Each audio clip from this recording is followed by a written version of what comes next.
क्या आपने कभी सोचा है कि सूरज जो हमें हर सुबह रोशन करता है, हमेशा से ऐसा ही था? क्या आपने कभी कल्पना की है कि इस विशाल ऊर्जावान तारे का भी एक अतीत है? नहीं, इसकी भी एक शुरुआत थी। एक ऐसा समय जब यह अस्तित्व में नहीं था। यह कहानी शुरू होती है लगभग 4.6 अरब साल पहले, ब्रह्मांड के विशाल इतिहास में एक पल। उस समय हमारे सौर मंडल का स्थान एक विशाल गैस और धूल का बादल था, जिसे सौर नेबुला कहते हैं, जो ब्रह्मांड में तैर रहा था। यह नेबुला उन तत्वों से भरपूर था जो पहले तारों की पीढ़ियों द्वारा बनाए गए थे। यह विशाल बादल, जिसमें हाइड्रोजन, हीलियम और अन्य भारी तत्व शामिल थे, धीरे धीरे अंतरिक्ष में तैर रहा था, गुरुत्वाकर्षण के हल्के प्रभाव से बंधा हुआ। फिर एक नाटकीय घटना घटी। पास के किसी तारे के सुपरनोवा विस्फोट ने इस बादल को हिला दिया, एक शक्तिशाली शॉक वेव भेजी, जिसने नेबुला को संकुचित करना शुरू कर दिया। इस बाहरी बल के कारण नेबुला सिकुड़ने और घूमने लगा, धीरे धीरे एक घने घूमते हुए द्रव्यमान में बदल गया। कोणीय गति के संरक्षण के कारण घूर्णन गति बढ़ने लगी। जैसे जैसे यह घूमता गया, गुरुत्वाकर्षण ने पदार्थ को अंदर की ओर खींचना जारी रखा और धीरे धीरे यह बादल एक चपटी डिस्क में बदल गया, जिसे प्रोटोप्लेनेटरी डिस्क कहा जाता है। इस डिस्क के केंद्र में सारा पदार्थ इकट्ठा होकर बहुत गर्म और घना हो गया, जिससे एक प्रोटोस्टार का निर्माण हुआ, हमारे सूर्य का प्रारंभिक रूप। समय के साथ प्रोटोस्टार के केंद्र में तापमान और दबाव बहुत बढ़ गए। परमाणु संलयन के लिए स्थितियां तैयार हो गईं। अंततः एक महत्वपूर्ण बिंदु पर हाइड्रोजन परमाणु जुड़कर हीलियम बनाने लगे, यानी नाभिकीय संलयन शुरू हुआ, जिससे भारी मात्रा में ऊर्जा निकली।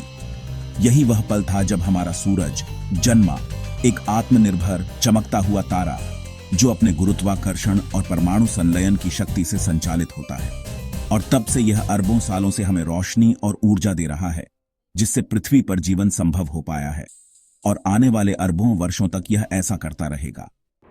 सूरज के केंद्र में एक विशाल भट्टी की तरह हर पल नाभिकीय संलयन हो रहा है, एक ऐसी प्रक्रिया जो कल्पना से परे ऊर्जा उत्पन्न करती है। यह संलयन परमाणुओं के मिलन का एक अद्भुत नृत्य है। हाइड्रोजन के परमाणु आपस में मिलकर हीलियम बनते हैं और इसी प्रक्रिया से अपार ऊर्जा निकलती है। यह ऊर्जा प्रकाश और गर्मी के रूप में चारों ओर फैलती है, जो हमारे सौर मंडल को जीवन देती है। यह प्रक्रिया इतनी शक्तिशाली है कि सूरज का कोर इतना गर्म और घना है कि यहाँ का तापमान लगभग 15 मिलियन डिग्री सेल्सियस तक पहुंच जाता है। यह गर्मी इतनी ज्यादा है कि किसी भी ज्ञात पदार्थ को पिघला सकती है, और यहाँ का दबाव पृथ्वी के वायुमंडल से अरबों गुना ज्यादा है।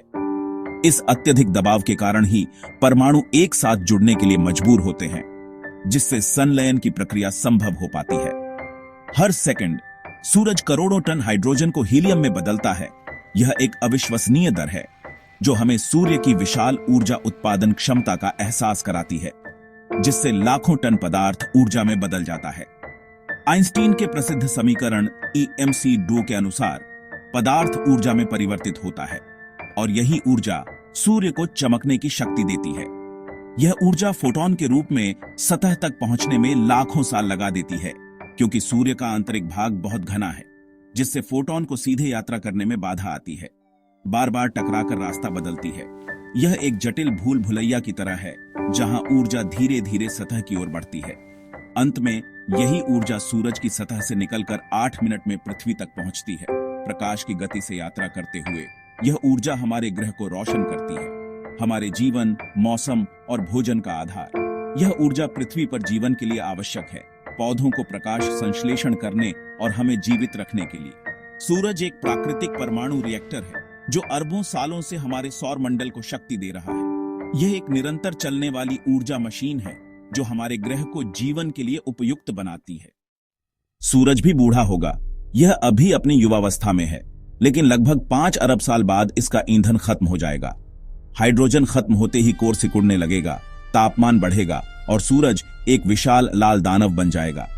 इसका आकार इतना बढ़ जाएगा कि बुध और शुक्र को निगल सकता है, और पृथ्वी भी खतरे में होगी। इस अवस्था में हीलियम का फ्यूजन शुरू होगा, लेकिन यह जल्दी खत्म हो जाएगा। फिर सूरज अपनी बाहरी परतें अंतरिक्ष में फैला देगा, जिससे एक रंगीन प्लेनेटरी नेबुला बनेगी। अंत में केंद्र में बचा सूरज का कोर सफेद बौना बन जाएगा, एक ठंडी बुझती हुई राख। जब सूरज लाल दानव बनेगा, पृथ्वी का भविष्य अंधकारमय हो जाएगा। सूरज की बढ़ती चमक से हमारे महासागर उबल जाएंगे और जीवन असंभव हो जाएगा।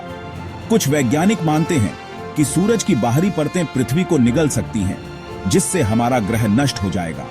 एक संभावना यह भी है कि पृथ्वी की कक्षा बाहर खिसक जाए, लेकिन तब भी यह एक जली हुई निर्जन चट्टान बन जाएगी। पृथ्वी का भाग्य सूरज से जुड़ा है। जब तारा मरेगा, हमारा घर भी बदल जाएगा, लेकिन यह सब अरबों साल बाद होगा। इसलिए अभी चिंता की जरूरत नहीं, यह ब्रह्मांड का नियम है। यह सब सुनकर डर लग सकता है।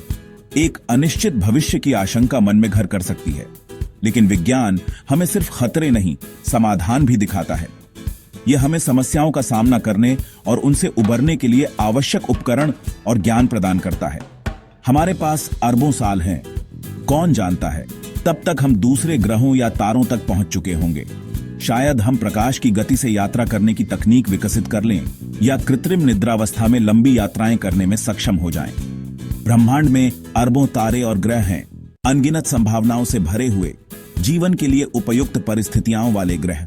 शायद कहीं एक नया घर हमारा इंतजार कर रहा है, एक ऐसा ग्रह जो पृथ्वी जैसा हो, जहां हम फल फूल सकें और एक नई सभ्यता का निर्माण कर सकें। हर तारा एक नई शुरुआत हो सकता है, एक नई दुनिया का प्रवेश द्वार, एक नई आशा की किरण, और मानवता की कहानी पृथ्वी से आगे भी जा सकती है।